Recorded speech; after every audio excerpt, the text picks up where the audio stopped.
Hey everyone, this is Lisa with Raw Love Ministries, Warriors Against Rage.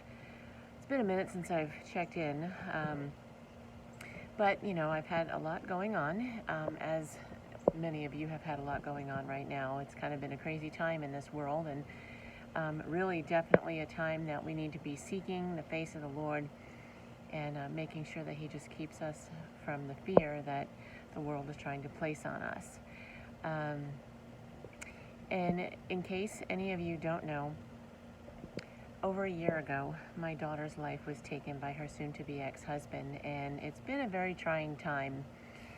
And right now, everything that's been going on with COVID,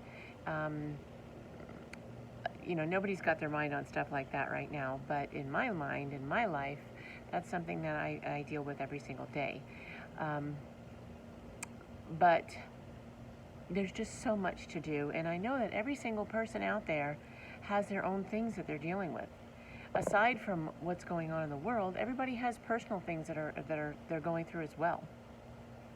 And that said, for me to be able to get on with my life and to be able to function and do the things that I do, whether it be to just do my own job at work, or to take care of my home, my husband, my children, or if it's, taking care of others out in the community.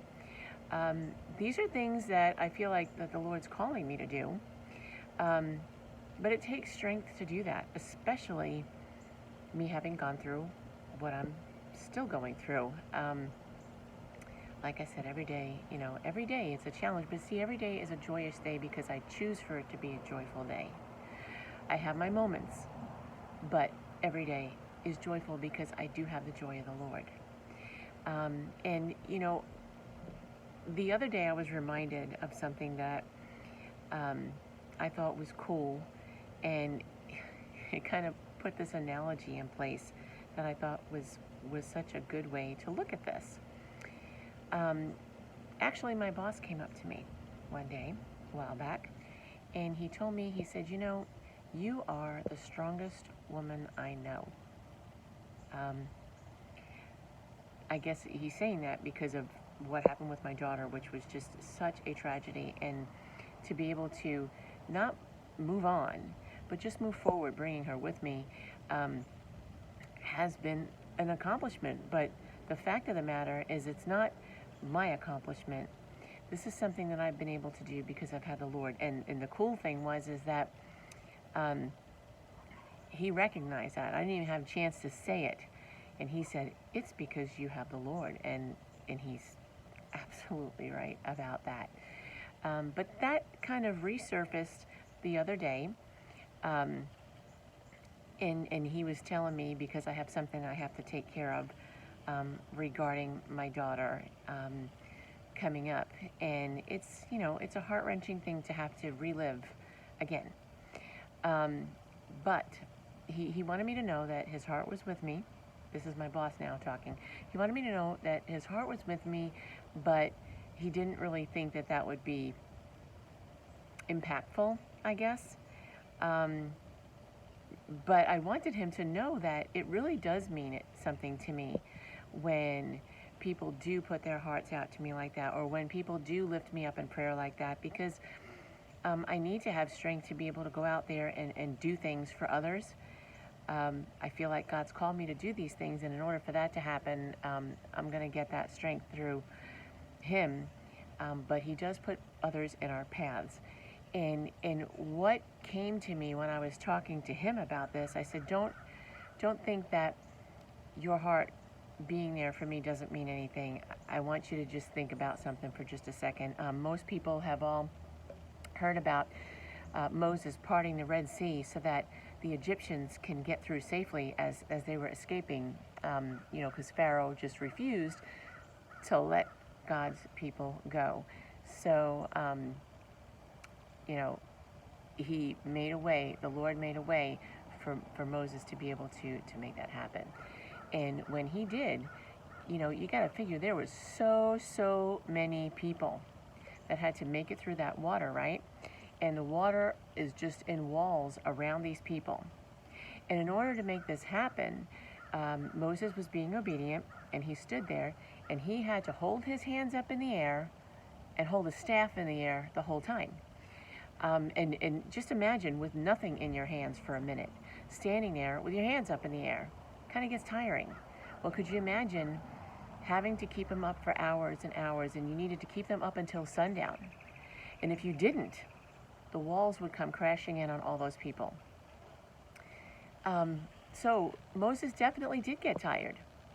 And while he got tired, the cool thing is that his brother Aaron and also a companion of his named Hur came up beside him and held his arms up for him.